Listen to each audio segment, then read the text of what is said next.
Assalamualaikum warahmatullahi taala wabarakatuh. Salam sejahtera. Bismillahirrahmanirrahim. Alhamdulillahirabbil alamin. Wassalatu wassalamu ala sayidina Muhammad wa ala alihi wa sahbihi ajma'in. Yang dimuliakan saudara pengerusi majlis, yang dihormati saf pimpinan daripada Parti Amanah, daripada Keadilan, daripada DAP, tuan-tuan dan puan-puan yang dihormati sekalian. Tajuk ceramah kita ni, Johor sudah, Selangor bagaimana? Seperti mana yang telah disebutkan, bagi Selangor tak perlu kita nak bubar, ya. Dan memang dalam apa keadaan sekalipun, sebuah kerajaan yang bertanggungjawab, ya, dia takkan bubar saja-saja untuk kepentingan politik. Johor ni dia bubar seperti mana yang disebut oleh saudara Sani, Yang Berhormat Sani, tak ada sebab. Tak ada orang ganggu, tak ada apa-apa. Kenapa dia bubar? Dia bubar pasal UMNO rasa dia nak tambah kursi. Tu je. Sekarang ni dia tak selesa. Dia duduk bersama dengan Bersatu, dia duduk bersama dengan PAS. Majoriti dia terancam. Maka dia nak ambil kesempatan suasana yang ada sekarang, khususnya SOP pandemik, untuk nak adakan pilihan raya supaya dia boleh tambah kursi, supaya dia duduk dengan lebih selesa. Itu saja. Sedangkan dia akan mengeluarkan perbelanjaan, dianggarkan hampir 150 juta untuk nak adakan pilihan raya ini. Ada pemimpin UMNO dia kata 150 juta tak ada hal. Memanglah bagi UMNO Barisan Nasional, belanja duit rakyat, belanja duit negara, no hal. Untuk kepentingan UMNO Barisan Nasional, kenapa tak boleh tunggu setahun je lagi, buat serentak dengan PRU, boleh jimat. Sekarang ni bila buat secara berasingan, ianya akan menambahkan kos, kerana dia adakan khas untuk negeri. Kan PRU datang, kena buat sekali lagi, pegawai SPR kena turun lagi, pusat mengundi kena buka lagi, dan sebagainya. Segala perbelanjaan kena keluar sekali lagi. Dalam keadaan kerajaan terpaksa keluarkan belanja yang begitu tinggi untuk banjir, dah berapa bilion dah dikeluarkan. Untuk pandemik, dah berapa bilion dah dikeluarkan. Tak ada usaha untuk nak kurangkan perbelanjaan bagi perkara-perkara yang tak penting bagi rakyat. Pilihan raya negeri Johor tak penting bagi rakyat. Ianya hanya penting bagi UMNO Barisan Nasional. Memang mereka ini tidak layak menjadi pemimpin dan pemerintah. Tuan-tuan, puan-puan, oleh kerana dia dah buat, kita terpaksa hadapi. Dan untuk nak hadapinya, biar kita hadapi dengan sungguh-sungguh, biar kita tentukan perancangan dan strategi yang paling tepat untuk menentukan kemenangan. Saya nak pesanlah pada rakan-rakan kita semua, penyokong, ahli Pakatan Harapan, PKR, DAP, Amanah. Majlis Presiden dah buat keputusan, dah bincang, dah kaji. Ada maklumat yang ada pada Majlis Presiden dan pimpinan. Baru keluar keputusan, tak sempat apa-apa, dah diserang. Diserang oleh cyber trooper kita. Apa hal ni? Tak cukup lawan ke? Yang kamu nak pertikai dan nak bergaduh dengan Majlis Presiden pula? Dah buat keputusan, setuju, sepakat. PKR nak guna logo dia, tak ada hal, tak ada masalah. Amanah dengan DAP pakai logo Pakatan Harapan. Dah sepakat. Dikata ni tanda sepakat, pakai logo yang sama. Siapa kata? Kita sepakat untuk PKR pakai logo dia, Amanah dengan DAP pakai logo Pakatan Harapan, tak ada masalah.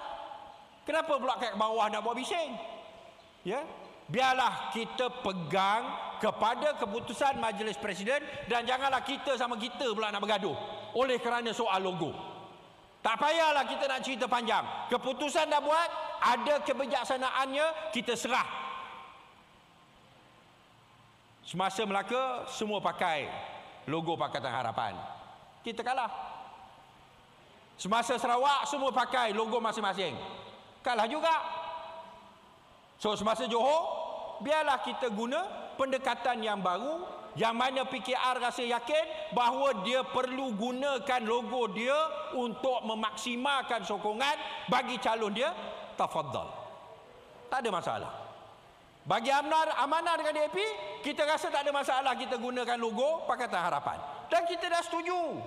So tak payahlah nak rongkai balik, pertikaikan balik, timbulkan masalah inilah itulah.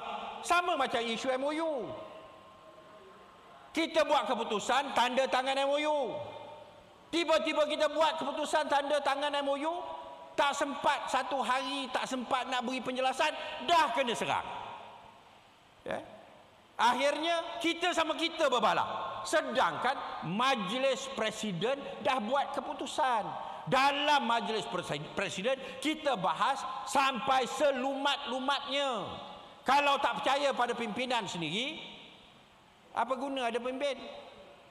Maka saya haraplah ya, semua orang, khususnya penyokong-penyokong Pakatan Harapan, kita hadapi pilihan raya negeri Johor ini dengan satu tekad. Kali ini kita mesti kalahkan UMNO Barisan Nasional, dan biarlah pemimpin-pemimpin menetapkan strategi dan taktik pilihan raya itu. PAS kata boleh kerjasama dengan amanah, tapi kena tinggalkan DAP. Tadi tuan-tuan dan puan-puan dengar penceramah daripada DAP. Kenapa kita nak tinggalkan DAP? DAP tolak rasuah, DAP tolak perkauman, DAP tolak salah guna kuasa, DAP tolak penyelewengan. Kenapa kita nak pisah dengan DAP? Kenapa kita nak kerjasama dengan PAS? PAS dia boleh bersekongkol dengan perasuah. PAS dia boleh peralatkan agama dan kaum. PAS dia berdiamkan diri bila ada salah guna kuasa. Kenapa kita nak bersama dengan PAS? Allah berfirman, a'udzubillahi minasyaitonirrajim, wa ta'awanu 'ala birri wat taqwa. Dan hendaklah kamu bekerjasama atas kebaikan dan kepatuhan kepada perintah Allah. Wala ta'awanu 'ala ismi wal udwan. Dan jangan kamu bekerjasama atas keburukan, kejahatan dan perpecahan. Perintahnya jelas. Islam ni ada 3 ya. Ada akidah, ada syariat, ada akhlak. Betul kita dengan PAS mungkin akidah adalah sama. Tapi PAS ni akhlaknya teruk. Bukan kita kata. UMNO yang kata. Kuli kata bagaikan pelacur. Sekarang ni pemimpin UMNO kat Johor kata lagi teruk daripada pelacur. Bosia. Pelacur paling kurang dia boleh runding, dia pandai runding nak dapat harga. Ada harga diri. Bosia ni free je. Lagi teruk dari pelacur. Akhlak teruk. Dalam soal syariat pun dia letak ke tepi. Rasuah boleh, salah guna kuasa boleh, perkauman boleh, fitnah boleh, syariat ke tepi, akhlak ke laut. Nak kerjasama dengan PAS buat apa? Dari sudut kerjasama untuk mentadbir negara supaya bebas rasuah, bebas perkauman, DAP adalah rakan yang lebih baik. Minta maaflah ya. DAP adalah rakan yang jauh lebih baik. Kerana dia menolak rasuah, dia menolak perkauman, dan dia inginkan satu pentadbiran yang bersih dan adil. Ni yang kita nak. Ni yang amanah nak, ini yang keadilan nak. Itu sebab kenapa kita bersama. Inilah manifesto kita. Kita bekerjasama kerana kita nak sama-sama apa yang dikatakan good governance.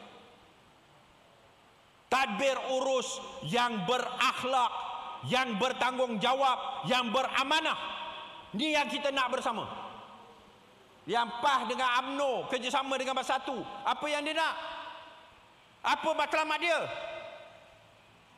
No Anwar, no DAP. Noktah. Lepas tu bila ambil alih kerajaan tak tahu nak buat apa. Bila tak ada satu manifesto, tak ada satu KPI, dia buat dia punya penilaian 90% lah semua. Kerana memang tak ada kerja. Tak ada kerja semua 100%. Semua 90%. Pasal tak ada apa-apa yang nak dicapai. Sehingga ada ulama yang kata orang yang cakap pasal rasuah dia ejen barat. Oi, apa ni? Nak pertahankan pemerintahan yang kamu sendiri tahu penuh dengan amalan rasuah.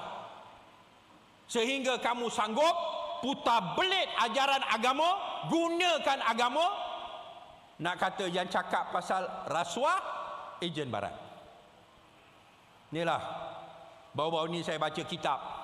Baca kitab, bukan orang PAS je yang baca kitab. Ya? Apa yang Rasulullah SAW pesan, yang lebih ditakuti, dikhawatiri bagi umat Islam, lebih daripada Dajjal.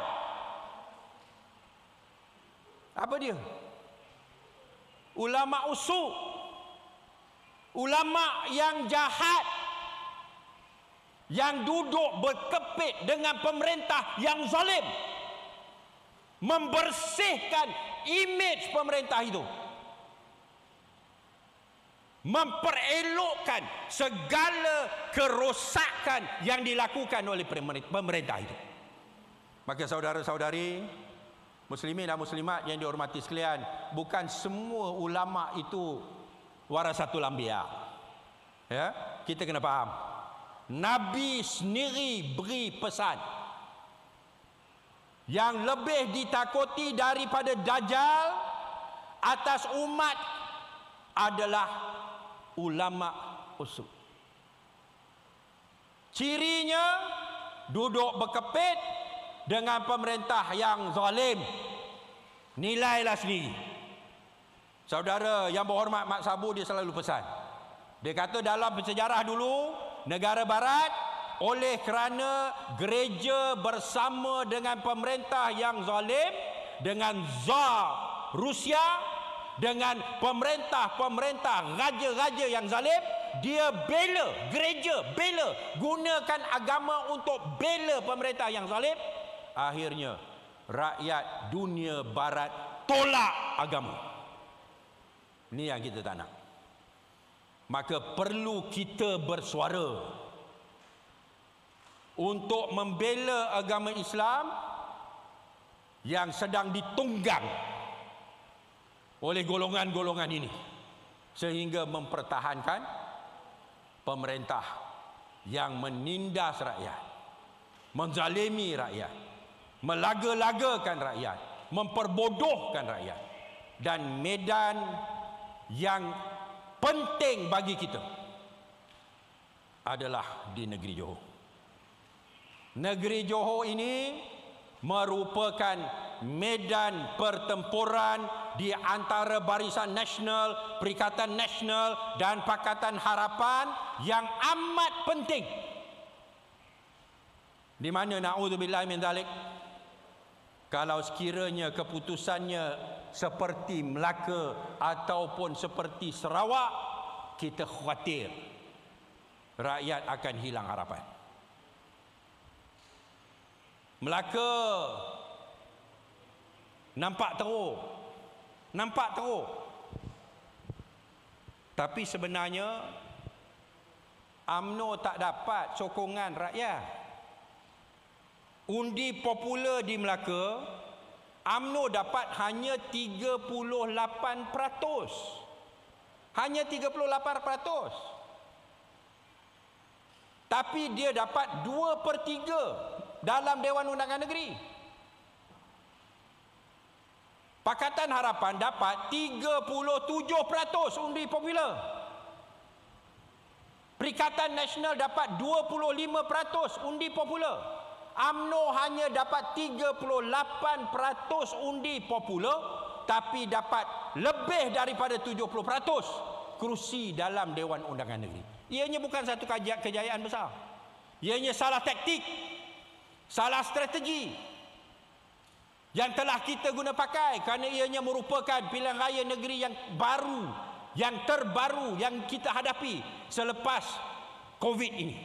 Dengan SOP-nya yang sebegitu dan sebagainya, kesilap strategi, maka itulah sebabnya sekarang ni kita nak, kalau boleh, biarlah Pakatan Harapan memimpin dengan kaedah kemah besar, supaya semua pembangkang bersatu berhadapan dengan Barisan Nasional dan Perikatan Nasional.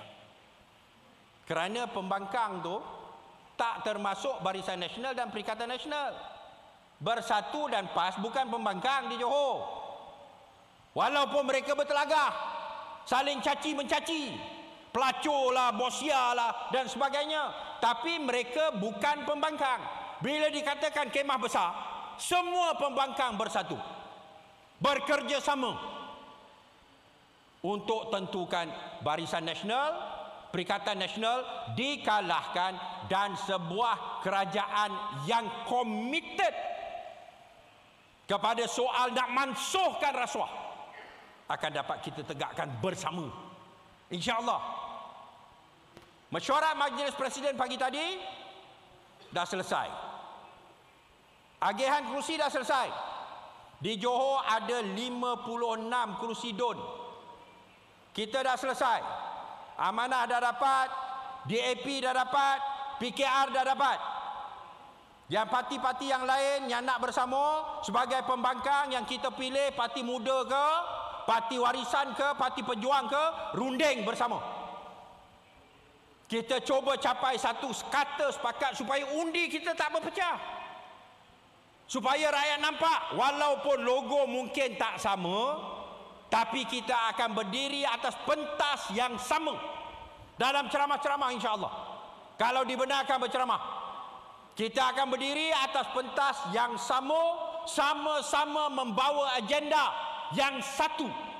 Tolak UMNO Barisan Nasional, tolak Perikatan Nasional, tegakkan pentadbiran yang bersih dan adil, insya-Allah.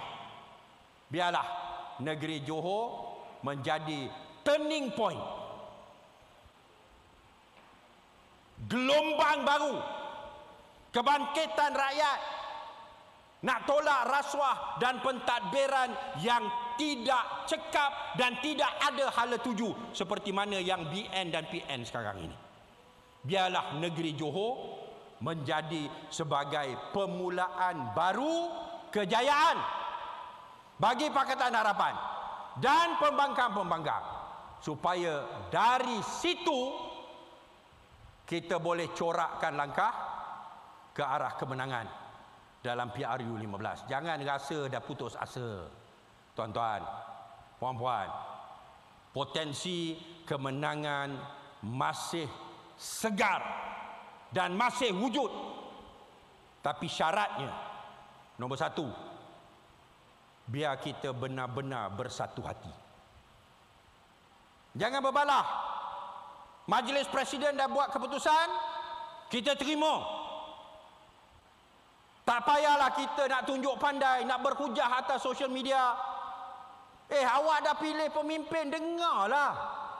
Kalau tak tahu, tanya dulu. Ni tak tanya dah main tembak. Bab MOU pun sama. Ni bab kemah besar pun saya nampak dah ada dah orang tembak. Ya? Kerjasama. Tak payah nak tembak-tembak. Kalau tak jelas, rasa tak puas hati, tanya pimpinan. Kenapa kamu buat keputusan macam ni? Ni nak tanya dalam sosial media. Akhirnya terpengaruh dengan tulisan sosial media yang kita pun tak tahu hujung pangkal yang menulis tu siapa. Ya? Janganlah kita ulangi masalah dan kesilapan kita dalam pilihan raya di Melaka, dalam pilihan raya kita di Sarawak. Biar kita hadapi satu hati, kenal lawan dan musuh kita siapa. Seperti mana pada 2018, tak berpecah. Walaupun ada yang pertikai, oh kenapalah kita bersama dengan Tun, ya, inilah itulah, tapi bila dah buat keputusan semua diam. Macam itulah yang kita nak. Supaya kita tak habis masa, tak habis peluru saling tembak sama kita. Kalau kita boleh buat itu, insya-Allah Johor akan kembali kepada Pakatan Harapan. Tapi kalau kita masih nak ikut dengan cara semua nak tunjuk pandai, minta maaflah, saya nyatakan ni secara terus terang. Kalau ambil sikap semua nak tunjuk pandai, semua nak berhujah atas sosial media, nak tunjuk terror, hancurlah kita. Ya? Lalu biarlah kita semua faham lawan kita siapa dan berilah strategi dan taktik pilihan raya ditetapkan oleh pimpinan. Ya, kalau tak puas hati akhirnya tukarlah pimpinan bila tiba masanya. Tapi jangan gagalkan setelah kamu dah pilih dia, beri dia amanah, tiba-tiba kamu pula yang gagalkan dia. Itu tak adil. Ya. Saudara-saudari muslimin dan muslimat yang dihormati sekalian, MOU ni kita ada satu matlamat yang terpenting, iaitu nak luluskan anti-hopping law. Nak luluskan undang-undang anti lompat. Kenapa perlu MOU? Kerana nak luluskan undang-undang ini, kita perlukan 2/3 majoriti dalam Dewan. MA 63 antara matlamatnya. Dulu kita kerajaan, kita nak bawa, nak luluskan. Pihak BN tak sokong. Kita kerajaan, pihak BN tak sokong, GPS tak sokong. Kita ada majoriti tapi kita tak dapat luluskan. Kenapa tak dapat luluskan? Kerana ianya isu perlembagaan, memerlukan 2/3. Akhirnya bila dia jadi kerajaan, dia bawa, kita sokong. Kerana apa kita sokong? Kerana asalnya kita yang bawa. Tapi dia tak sanggup nak sokong kita kerana kepentingan politik. Kita jangan main politik macam itulah. Gadaikan masa depan rakyat oleh kerana kepentingan politik. Tak nak tunjuk, oh PH yang luluskan, maka biar kita bawa PH yang sokong. Kita sokong. Lulus MA 63. Sekarang ni undang-undang anti lompat. Macam mana kita nak luluskan? Kita perlukan 2/3. Kalau tak ada MOU, kita bawa ataupun diorang bawa, kita tak sokong, tak lulus. Sedangkan rakyat dah naik jemu dengan politik yang membenarkan orang yang dia pilih tiba-tiba lompat. Lalu yang kutuk MOU ni, apa penyelesaian dia? Macam mana nak luluskan anti-hopping law ni? Macam mana nak luluskan undang-undang anti lompat ni? Apa pendekatan dia? Nak luluskan macam mana? Tak ada seorang pun yang boleh jawab. Kerana nak luluskan perlukan 2/3. Dia kata, oh kamu dah kompromi, kamu dah jadi siap. Dia tak ada, hilang dalam radar semasa banjir di Shah Alam. Main tembak begitu je. Nengoklah dalam parlimen. Betul ke kita bisu? Tapi sedap cakap, tak ada satu benda pun yang MOU itu halang untuk kita bersuara. Malahan dalam MOU itu dinyatakan kita tetap pembangkang dan kita berhak bersuara menentang penyelewengan, salah guna kuasa, rasuah dan sebagainya. Tapi sedap mulut main tuduh. Dah gadai prinsip. Kalau yang UMNO cakap satu hal. Kalau yang Bersatu cakap satu hal. Ini orang penyokong kita. Ceklah fakta kamu dulu. RUU 342 dia bawa ke parlimen. Kita tolak. Bincang. Dalam MOU tu kata, apa-apa rang undang-undang kalau dia bawa, kita kena sokong. Tapi syarat ada. Syarat dia apa? Bincang dengan kami dulu. Bila nak gubalkan rang undang-undang itu, dapatkan persetujuan kami dulu. Kita rangka, kita gubal bersama, baru kita akan sokong. Tak adanya kita gadai prinsip. Bajet tahun ini 7 kali jawatan kuasa bersama duduk runding dan bincang, baru kita luluskan. Kita tak bantah. Kerana apa? Kerana kita sama-sama terlibat dalam menggubal bajet itu. Tak ada satu yang kita kompromi. Malahan kalau nak berhujah, yang kompromi adalah kerajaan. Tak pernah kerajaan kena bincang dengan pembangkang, dapat persetujuan pembangkang, baru bawa ke Dewan. Siapa yang kompromi? Dia ada 115 ahli parlimen. Dia bawa ke Dewan. 115 ahli parlimen boleh luluskan bajet. Tapi dia tak berani. Kenapa? Kerana dia tahu saling mengkhianati. Itu penyakit dia. Tapi dia ada 115. Maka macam mana dia nak jamin bajet itu lulus? Dia buat MOU. Tapi dalam MOU mengatakan nak bawa bajet, bincang dengan kami dulu. Awak kerajaan, awak bincang dengan kami pembangkang dulu. Setuju, baru kita akan benarkan ianya diluluskan. Siapa yang mengalah? Siapa yang mengalah? Kerajaan yang mengalah. Buat rancangan undang-undang, bincang dengan kami dulu. Kalau kami tak setuju, kami tak sokong. Terbukti RUU 342. Dia tak bincang, kami tak setuju, dia nak bentang pun dia tak berani. Lalu yang kata MOU ni merugikan kita. Awak cakap atas dasar apa? Tak tanya tapi serang. Tak tanya tapi serang. Sekarang ini Johor tak tanya apa-apa, baru je keluar kenyataan dah serang. Tanyalah dulu. Ya? Saya harap beginilah. Biarlah kita sama-sama memahami betapa pentingnya pilihan raya negeri Johor ini. Ini akan menentukan suasana dan keputusan pilihan raya umum yang ke-15.